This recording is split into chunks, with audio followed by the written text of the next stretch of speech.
Good morning, everyone. This is Raghu, Assistant Professor of Biotechnology from SR and BGNR Government College, Khammam. Today's topic is hypersensitivity. The hyperreaction of the immune system leading to destruction of host-owned cells or tissues is called as hypersensitivity. The hypersensitivity definition is similar to autoimmune disorder definition, whereas in turn the autoimmune disorders come under examples of hypersensitivity. While coming into the classification, Gell and Coombs classified hypersensitivity into four major types. That is type 1 hypersensitivity, type 2 hypersensitivity, type 3 hypersensitivity, and type 4 hypersensitivity. In type 1 hypersensitivity, it is mediated by antibody IgE, whereas type 2 hypersensitivity is mediated by IgG and IgM, and type 3 hypersensitivity is mediated by immune complexes. Large antigen antibody complexes will mediate type 3 hypersensitivity, whereas type 4 hypersensitivity, it is a cell mediated hypersensitivity where T helper cells and T cytotoxic cells will mediate this hypersensitivity. While coming into the overview of these hypersensitivity reactions, if you see type 1 hypersensitivity, which is mediated by IgE, where the allergen will bind on the surface of mast cells and degranulation of mast cells will take place, leading to the type 1 hypersensitivity. In type 2 hypersensitivity, IgG and IgM both will bind to cell surface of the antigen, and T cytotoxic cells will kill the target cell by antibody dependent cell mediated cytotoxicity. Whereas in type 3 hypersensitivity, large immune complexes, antigen antibody complexes, will activate complement system. These complement system will in turn activate polymorphonuclear cells like neutrophils, which will lead to destruction of the target cells. So that is type 3 hypersensitivity. Whereas type 4 hypersensitivity, it is mediated by sensitized T helper cells. The T helper cells which are activated will in turn activate T cytotoxic cells, where the T cytotoxic cells will kill the target cells. While coming to in detail, in type 1 hypersensitivity, as I already told, so this is the mast cell, where on the surface of the mast cells there will be receptors. So mast cells contain receptors which will bind to IgE molecules, Fc region, fragment crystallizable region of IgE molecules. When an allergen binds to two adjacent IgE molecules which are on the surface of the mast cell, immediately degranulation of mast cells will take place. So that is release of vasoactive mediators will occur.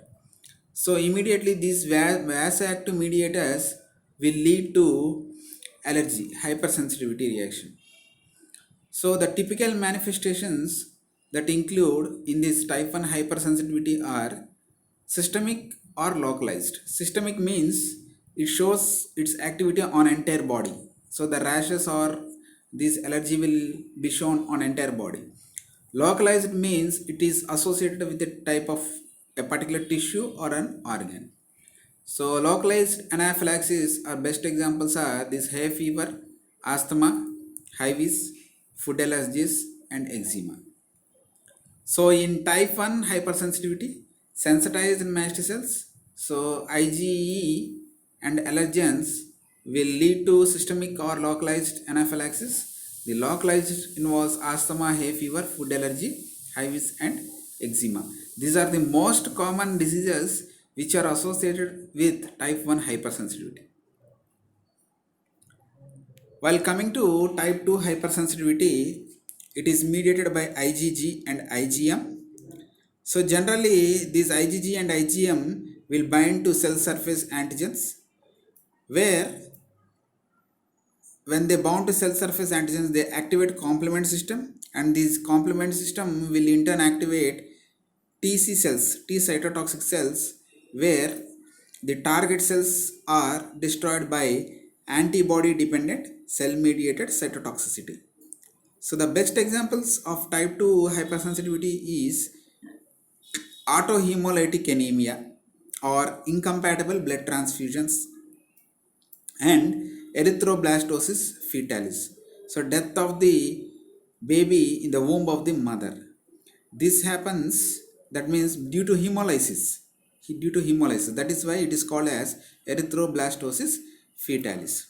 So this erythroblastosis fetalis occurs when Rh negative mother marries an Rh positive man. So this is erythroblastosis fetalis. So this is the condition where Rh negative woman marries a Rh positive man. During her first pregnancy, if the child carries Rh positive RBC cells, antibodies are produced in the placenta of the mother for the first pregnancy. So after delivery, the antibodies against Rh factor still remain in the mother's blood. During her second pregnancy, these antibodies which are produced in her first pregnancy will attack the RBC cells of the second baby, leading to destruction of baby's RBC cells. Immediately, the baby in the womb will die. This process is called as erythroblastosis fetalis, where death of the baby in the womb of the mother due to destruction of the RBC cells. So this is the process. So where IgM and IgG are involved. So to prevent this erythroblastosis fetalis, the Rh negative mother, after her first pregnancy and delivery, she is given a compound called as Rogam. So it is a medicine, so which will prevent the binding of Rh positive antibodies to the RBC cells of the child in the womb in her second pregnancy. So the next one is type 3 hypersensitivity. The type 3 hypersensitivity is especially caused due to antigen antibody immune complexes. So large immune complexes. So which is shown in the diagram on the top right.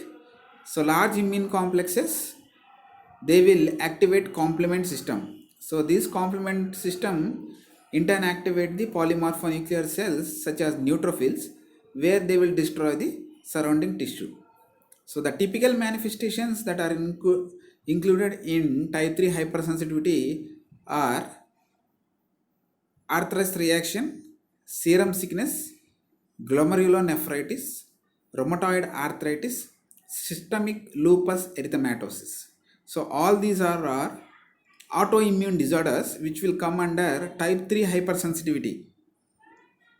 So in type 3 hypersensitivity, complement activation and neutrophil immigration at the site of immune complex formation and destruction of the surrounding tissue will take place. So this is type 3 hypersensitivity. While coming to type 4 hypersensitivity, so it is especially mediated by T helper cells, Th1 cells. These Th1 cells which are sensitized, they will in turn activate other cells, immunological cells like macrophages and T cytotoxic cells. And these two cells will clear the target cells and destroy the target cells. And the typical manifestations that are included in type 4 hypersensitivity include dermatitis, that is contact dermatitis, and tuberculin reaction, and graft rejections will also come under type 4 hypersensitivity. So these are the 4 different types of hypersensitivity reactions which are classified by Gill and Coombs. So type 1 is mediated by IgE, type 2 IgG and M, and type 3 large immune complexes, followed by complement activation, and type 4 it is mediated by T helper cells and T cytotoxic cells. So thank you regarding hypersensitivity. So the next topic is autoimmune disorders. So as I mentioned, many of the autoimmune disorders will come under type 3 hypersensitivity and type 4 or type 2 hypersensitivity reactions. So the definition is same. In autoimmune disorders, antibodies are produced against host own tissues or cells, leading to destruction of his own cells or tissues. That is autoimmune disorders. So first one is Hashimoto's thyroiditis. In Hashimoto's thyroiditis, antibodies are produced against thyroid hormone. Thyroid hormone. So the antibodies are produced against the thyroid hormone, so that the thyroid hormone will no more show its effect on the other cells. So the activity of the thyroid hormone will be completely negligible. So it will lead to goiter. So it is almost called as hypothyroidism. So where the thyroid hormone levels will become or are destroyed by the antibodies which are produced by the patient. So the patient will produce antibodies against the thyroid hormone. So that is the Hashimoto's thyroiditis, where hypothyroidism, decreased levels of thyroid hormone is observed, or destruction of thyroid hormone is seen, which leads to goiter. So that is Hashimoto's thyroiditis. Second one is Goodpasture syndrome. In Goodpasture syndrome, antibodies are produced against the alveoli of lung and nephrons of kidneys. So the patient will develop antibodies against his own alveoli of lungs, or he may develop antibodies against the nephrons of his kidneys. So leading to destruction of both lungs and kidneys. So that is Goodpasture's syndrome. So next one is myasthenia gravis. So generally acetylcholine is a neurotransmitter in the what is we call muscle end plate, neuronal muscle end plate. So when acetylcholine is released from the neuronal end, it will go and bind to the muscle cells where contraction of muscles occurs.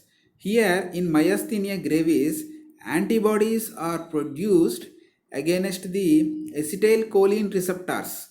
So instead of acetylcholine binding to the receptor on the muscle cell, this autoantibody will go and bind on the surface of the acetylcholine receptor, leading to continuous muscle contraction. So leading to a condition called as myasthenia gravis. So in myasthenia gravis, instead of acetylcholine binding to the receptor, antibodies, autoantibodies will go and bind to the acetylcholine receptors, leading to complete continuous contraction of the muscles, leading to a condition called as myasthenia gravis. So the next one is multiple sclerosis. So generally a neuron contains myelin sheath and Schwann cells as shown in the figure. So this is a neuron which is having Schwann cells. So that is myelin sheath, which is shown in blue color. So in multiple sclerosis, antibodies, the patient will develop antibodies against the myelin sheath, leading to destruction of the myelin sheath. So the main important reason why myelin sheath is present on the neurons, it will prevent the leakage of the nerve impulses. So it is like a shock. It will be like a shock. If myelin sheath is not present on the surface of the neuron, it will lead to a shock condition, shock-like condition. So the myelins will protect the leakage of the nerve impulses in between the neurons. Here in multiple sclerosis, antibodies are produced against the myelin sheath of the neurons. So when antibodies are produced, the myelin sheath is completely damaged. So where there is a possibility of leakage of the nerve impulses. So that is multiple sclerosis. So next one is systemic lupus erythematosus. So systemic lupus erythematosus, the patient will develop, it is a genetic disorder where the patient will develop antibodies against his own tissues and organs. It may be kidneys, lungs, eyes, or anything. Even the antibodies are produced against the DNA. So systemic lupus erythematosus can be identified by butterfly shaped red color mark on the face. So that is an indication of systemic, not all complete indication. It is an outward symptom, physical symptom that appears in the systemic lupus erythematosus. A butterfly like red color rash will appear on either side of the cheek. So in systemic lupus erythematosus, antibodies are produced against the almost all organs of the patient's body, even for DNA also. So that is systemic lupus erythematosus. So next one is rheumatoid arthritis. So whereas in arthritis or rheumatoid arthritis, the patients will develop antibodies against the synovial fluid which is present in the joints. So leading to decrease in the synovial fluid level. So where the patients will suffer from arthritis. So the antibodies, it is also a genetic disorder where the patients will produce antibodies against the synovial fluid which is present in the joints, leading to decreased synovial fluid. So leading to a condition called as rheumatoid arthritis. So these are the two topics which are interrelated with each other: hypersensitivity as well as autoimmune disorders. So thank you for patiently listening the topic.